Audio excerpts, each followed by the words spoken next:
ఇవాళ ఉద్యోగులు అడుగుతున్నది ఏంది? మీరు చెప్పిందే కదా, మీరే చెప్పిండ్రు. ఇగో పేజ్ నెంబర్ 28 మేనిఫెస్టో. టీఎస్ఆర్టీసీ సిబ్బంది సంక్షేమం. ఆర్టీసీ కార్మికులను ప్రభుత్వంలో విలీన ప్రక్రియ పూర్తి చేసి 2 పీఆర్సీ బకాయిలు వెంటనే చెల్లిస్తాం. వచ్చే పీఆర్సీలో ఆర్టీసీ కార్మికులను చేరుస్తాం. రాష్ట్ర ప్రభుత్వ ఉద్యోగులతో సమానంగా అన్ని వసతులు సదుపాయాలు కల్పిస్తాం. ఆర్టీసీ బస్సులకి ఏందో చెప్పింది. ఇగో ఇది ఆర్టీసీ కార్మికుల గురించి మీరు చెప్పిన మాట. ఇక ప్రభుత్వ ఉద్యోగుల గురించి మీరు చెప్పిన మాటలేంది? సంక్షేమం గురించి మీరే చెప్పిండ్రు. రాష్ట్ర ప్రభుత్వ ఉద్యోగులందరికీ పెండింగ్లో ఉన్న 3 డిఏలు తక్షణమే చెల్లిస్తాం. రాష్ట్ర వ్యాప్తంగా ఉన్న ఉద్యోగ ఉపాధ్యాయులకు 1వ తారీఖున వేతనాలు అందే విధంగా చర్య తీసుకుంటాం. సప్లిమెంటరీ బిల్లులు 15 రోజులు చెల్లిస్తాం. సిపిఎస్ విధానాన్ని రద్దు చేసి ఓపీఎస్ తెస్తాం. పెన్షనర్లకు ఉద్యోగులకు ఇచ్చే డిఏలను సకాలంలో ప్రకటించి బకాయిలను వెంటనే ఇస్తాం. 317 రద్దు చేస్తాం. కాంగ్రెస్ ప్రభుత్వం ఏర్పాటైన వెంటనే కొత్త పీఆర్సీ ప్రకటించి 6 నెలలలోపు సిఫార్సులు అమలు చేస్తాం. కాంట్రిబ్యూషన్తో పాటు అన్ని రకాల జబ్బులు అని చెప్పి ఇంకేందేందో రకరకాల మాయమాటలు వారి కోసం చెప్పిండ్రు. ఏం అడుగుతుండ్రు ఇవాళ ఉద్యోగులు? మీరు చెప్పిందే అడుగుతుండ్రు కదా. గొంతమ్మ కోరికలు ఏమైనా కోరినరా? పీఆర్సీ వేస్తామన్నారు, ఏది అని అడుగుతుండ్రు. డిఏలు ఏవి అని అడుగుతున్నారు. కానీ ఇవాళ మీరు మాట్లాడే మాట ప్రజల ముందు ఉద్యోగులను విలన్లుగా చిత్రీకరించే ఒక చిల్లర కుట్ర ఏదైతే స్వయంగా ముఖ్యమంత్రి గారు చేస్తున్నారో వారిని వాళ్ళ తెలంగాణ ఉద్యోగుల తరపున మేము అడుగుతున్నాం. భారత రాష్ట్ర సమితిగా అందాల పోటీలకు 250 కోట్లు ఉన్నాయి, కానీ పెన్షన్ రిటైర్ అయిన వాళ్ళకు మీకు పెన్షన్ ఇస్తుంది, కానీ రిటైర్ అయిన వాళ్ళకు రిటైర్మెంట్ బెనిఫిట్స్ ఇస్తుంది, కానీ పైసలు లేవా? ఇదేనా నీ ప్రభుత్వం? ఇదేనా నీ ప్రాధాన్యత? నన్ను కోసుకొని తింటారా అంటుండు ముఖ్యమంత్రి. నన్ను కోసుకొని వండుకొని తింటారా? ఇదొక ముఖ్యమంత్రి ప్రభుత్వ ఉద్యోగులను ఉద్దేశించి మాట్లాడిన మాట. అయ్యా ముఖ్యమంత్రి గారు, నిన్ను కోసుక తినేంత పిచ్చోడెవడు లేడు. నువ్వే నీ తలమాసిన విధానాలతో రాష్ట్రాన్ని కాల్చుక తింటున్నావు. రాష్ట్రాన్ని సంవత్సరంన్నర రాచి రంపాన పెడుతున్నావు నువ్వు. ఇది వాస్తవం. ఇలా రాష్ట్ర ప్రజలు ఒక మౌలికమైన ప్రశ్న అడుగుతున్నారు. కేసీఆర్ ఉన్నప్పుడు కరెంట్ ఎందుకు మంచిగా ఉండే, ఇప్పుడు మంచిగా ఎందుకు లేదు? కేసీఆర్ ఉన్నప్పుడు మంచినీళ్ళు ఎందుకు మంచిగా వస్తుండే, ఇప్పుడు ఎందుకు వస్తలేవు? ఎండాకాలం రాగానే మళ్ళీ ఆగం ఎందుకు అవుతుంది? మళ్ళీ బిందెలు పట్టుకొని రోడ్డు మీదకి ఎందుకు పోవాలి? కేసీఆర్ ఉన్నప్పుడు రైతు బంధు పడుతుండే, ఇప్పుడు ఎందుకు పడతలేదు? కేసీఆర్ ఉన్నప్పుడు టైంకు పెన్షన్లు వస్తుండే, ఇప్పుడు 2 నెలలు ఎందుకు ఎగ్గొడుతుండు? కేసీఆర్ ఉన్నప్పుడు చెప్పిన ప్రతి పని చేస్తుండే, ఇప్పుడు ఎందుకు చేయలేకపోతున్నాడు? కేసీఆర్ ఉన్నప్పుడు రాష్ట్రం రయ్యమని పురోగమనంలో ముంగటిపోయింది, ఇప్పుడు ఎందుకు తిరోగమనంలో పోతుంది, ఎందుకు వెనకపోతుంది అని అడుగుతున్నారు. సమాధానం ఉందా నీ కాడ? ఎందుకు అంటే నీకు చేతనైతలేదు, నీ కాంగ్రెస్ పార్టీకి చేతనైతలేదు. కేసీఆర్ ఉన్నప్పుడు బీఆర్ఎస్ పాలనలో రాష్ట్రం దేశానికి రోల్ మోడల్ అవుతుంది, ఎట్లా కాంగ్రెస్ పాలనలో దివాలా ఎందుకు తీస్తున్నది? కారణం ఒకటే, ఇది నాయకత్వ లోపం. మీ కాంగ్రెస్ పార్టీ పెట్టిన శాపం తెలంగాణకు. మార్పు పేరుతో మీరు చేసిన దుర్మార్గం ఇది. అందుకే మేమనేది, ఏ ముఖ్యమంత్రి కూడా భారతదేశ చరిత్రలో ఈ 78 ఏళ్లలో తాను పరిపాలిస్తున్న రాష్ట్రానికి నీ శాపాలు పెట్టినోడైతే వాడు లేడు. ఎయిడ్స్ పేషెంట్ అంటివి, క్యాన్సర్ పేషెంట్ అంటివి, ఆఖరికి నిన్న దివాలా తీసింది మనకు అప్పు ఉడతలేదు అని చెప్పి అట్లా మాట్లాడుతీవి. అందుకే నీ దివాలా కోరు మాటలు, నీ ఇంటలెక్చువల్ బ్యాంక్రప్సీ, నీ ప్రభుత్వం యొక్క దివాలా కోరు విధానాలే వాళ్ళ రాష్ట్రం పాలిట శాపాలుగా మారినాయి. సీఎం అనేటోడు ఒక తండ్రి లాంటోడు. సంపద పెంచాలే రాష్ట్రం మొత్తానికి, ముఖ్యంగా పేదలకు, బలహీన వర్గాలకు, ఎవరికైతే టానిక్ అవసరం పడుతుందో, ఎవరికైతే కొంత మరి ప్రభుత్వం వైపు నుంచి చేయూత అవసరం పడుతుందో వాళ్ళని ఆదుకోవడమే ఒక ప్రభుత్వ పెద్ద, ఒక రాష్ట్రానికి పెద్ద లాంటి వాడు చేయాల్సిన పని. కానీ నువ్వేం చేస్తున్నావు? దివాలా తీసిపోయినాం, దరిద్రంలో ఉన్నాం, పోతున్నాం. అందుకే కొన్ని వాస్తవాలు ప్రజలకు చెప్పాలి.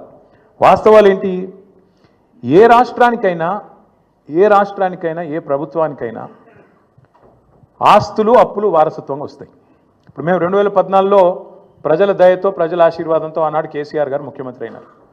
ముఖ్యమంత్రి అయినప్పుడు కేసీఆర్ గారికి మాత్రం వీళ్ళు కాంగ్రెస్ వాళ్ళు మాకు అప్పచెప్పినప్పుడు రూపాయి అప్పు లేకుండా, రూపాయి ఆస్తి లేకుండా ఇచ్చిండ్రా? అప్పులు ఇచ్చిండ్రు, ఆస్తులు కూడా ఇచ్చిండ్రు. అప్పులు ఇచ్చినారు, ఆస్తులు కూడా ఇచ్చినారు. ఆ రోజు 2014 లెక్క తీసుకుంటే ఇది ప్రభుత్వం యొక్క లెక్క, నా లెక్క కాదు, ప్రభుత్వం యొక్క లెక్క. 2014లో మొత్తం రాష్ట్రం యొక్క ఆదాయం సంవత్సరానికి మొత్తం రెవెన్యూ రిసీట్స్ తీసుకుంటే 51,000 కోట్లు, అంటే నెలకు 4,215 కోట్లు. మేము దిగిపోయిన నాడు రాష్ట్రం యొక్క ఆదాయం టోటల్ రెవెన్యూ రిసీట్స్ 2,16,567 కోట్లు. అంటే మేము దిగిపోయేటప్పుడు నెలకు 18,000 కోట్లు. మరి కేసీఆర్ గద్దెనెక్కినాడు నెలకు 4,215 కోట్లు, 253 కోట్లు. కేసీఆర్ గద్దె దిగిపోయినాడు నెలకు 18,000 చిల్లర కోట్లు. మరి పెరగలేదా? రాష్ట్రం యొక్క ఆదాయం పెరగలేదా? మేము పెరిగిన ఆదాయంతో కూడిన రాష్ట్రాన్ని నీకు ఇయ్యలేదా? ఇది వాస్తవం కాదా? 2014-15లో ఆనాడు కేసీఆర్ గారు ముఖ్యమంత్రి అయిన రాజు మీరు కాంగ్రెస్ వాళ్ళు మాకు ఇచ్చినప్పుడు రాష్ట్రం యొక్క సర్ప్లస్ ఎంత అంటే 369 కోట్లు. రెవెన్యూ సర్ప్లస్ అన్నాడు 369 కోట్లు.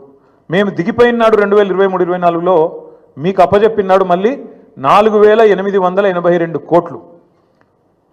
మీరు ఇచ్చినాడు 369 కోట్లు ఉంటే మిగులు, మేమిచ్చినాడు మళ్ళీ వాపస్ మీకు 4,882 కోట్లు. దీని సోర్సు ఇది సిఏజీ లెక్క, నా లెక్క కాదు, బీఆర్ఎస్ పార్టీ లెక్క కాదు, కాకి లెక్క కాదు, కాగు లెక్క. అట్లే అప్పులు తీసుకుంటే అప్పుల గురించి కూడా చెప్తా. మళ్ళా అప్పులు తీసుకున్నా ఆ రోజుకి ఈ రోజుకి మొత్తం లెక్క వివరంగా చెప్తా. అట్లే ఇంకా ఇంకా ఎంత కడుతున్నారు, మిత్తి ఎంత కడుతున్నారు, ఏదెంత కడుతున్నారు, ఇవన్నీ ఒక్క నిమిషం మర్చిపోతే వాస్తవం ఏంటంటే ఇది నేను 2020లో బయటపెట్టిన లెక్క. 2020లో ఆనాడు మంత్రిగా నేను తెలంగాణ అనే ఒక రాష్ట్రం భారతదేశాన్ని సాదుతున్న రాష్ట్రాల్లో ఒకటి, జాతి నిర్మాణానికి దోహదపడుతున్న రాష్ట్రాల్లో ఒకటి. మన రాష్ట్రం నుంచి మనం గత 8 ఏళ్లలో, గత 6 ఏళ్లలో 2014 నుంచి 2020 నవంబర్ 1 నాడు పెట్టిన ట్వీట్ ఇది. 2,72,926 కోట్లు అంటే దాదాపు 2,73,000 కోట్లు పన్నుల రూపంలో తెలంగాణ నుంచి మనం కేంద్రానికి కడితే కేంద్రం నుంచి మనకు వచ్చింది కేవలం 1,40,000 కోట్లు అని చెప్పి లెక్కలతో సహా అధికారికంగా ఒక మంత్రిగా ఆ రోజు నేను పెట్టిన లెక్క ఇది బయటికి. అంటే దేశాన్ని సాదుతున్న రాష్ట్రాల్లో, దేశంలో ఉండే ఇతర వెనుకబడ్డ ప్రాంతాలకు మరి ఇతోధికంగా సహాయం చేస్తున్న రాష్ట్రాల్లో తెలంగాణ ఒకటి అని చెప్పడానికి ఈ లెక్క చెప్తా ఉన్నా. గవర్నమెంట్ అనేది ఒక కంటిన్యూస్ ఇన్స్టిట్యూషన్. ఇంతకుముందు కిరణ్ కుమార్ రెడ్డి గారి నుంచి కేసీఆర్ గారు ముఖ్యమంత్రి అయినారు, ఆ తర్వాత ఇప్పుడు రేవంత్ రెడ్డి గారు అయినారు, రేపు ఇంకెవరో అవుతారు. అట్లే గవర్నమెంట్ ఒకరి నుంచి ఒకరికి అధికారం బదలాయింపు జరిగినప్పుడు ఖచ్చితంగా ఆస్తులు వస్తాయి, అప్పులు వస్తాయి, కంటిన్యూస్ ప్రాసెస్. కాబట్టి ఇవన్నీ కూడా సహజంగా జరగాల్సిందే. కానీ ప్రతి ప్రభుత్వం కూడా ఉన్న ఆస్తులు ఎంత, అప్పులు ఎంత, మన వనరులు ఎంత, మన పరిస్థితి ఏంది, మన ఎట్లా సంపద సృష్టించవచ్చు, ఏం చేయొచ్చు, మన విజన్ ఏంది ఆలోచించుకొని నిర్మాణాత్మక చర్యలు కార్యక్రమాలు తీసుకొని ముంగటికి పోతుంది. కాంగ్రెస్ ప్రభుత్వం కూడా అట్లే చేస్తుందని మేము ఆశించినాం, ప్రజలు కూడా ఆశించినారు. ఇవాళ ఎంత దుర్మార్గం అండి, ఇష్టం వచ్చిన లెక్కలు చెప్తారు. ఎంత అన్యాయం అంటే శ్వేతపత్రం అని మొదలుపెట్టినారు. అధికారంలోకి వచ్చిన మొదటి 2 వారాల్లోనే శ్వేతపత్రం అని అబద్ధాల జాతర మొదలుపెట్టినారు. మొదలుపెట్టుడే 6 లక్షల కోట్ల అప్పు అయిందని మొదలు పెడతాడు. ఇవాళ ముఖ్యమంత్రి గారు మరి ఎన్నిసార్లు మారుస్తారో అంకే కూడా మాకు కూడా అర్థమవుతలేదు. మొదలుపెట్టినప్పుడు డిసెంబర్ 2023లో 6 లక్షల చిల్లర కోట్ల అప్పు అని చెప్పిండు కేసీఆర్ గారు చేసింది. ఇవాళ చెప్తున్నాడు నిన్న 8,29,000 కోట్లట. ఈ సంఖ్య రోజు రోజుకు మారుతూనే ఉంటుందా?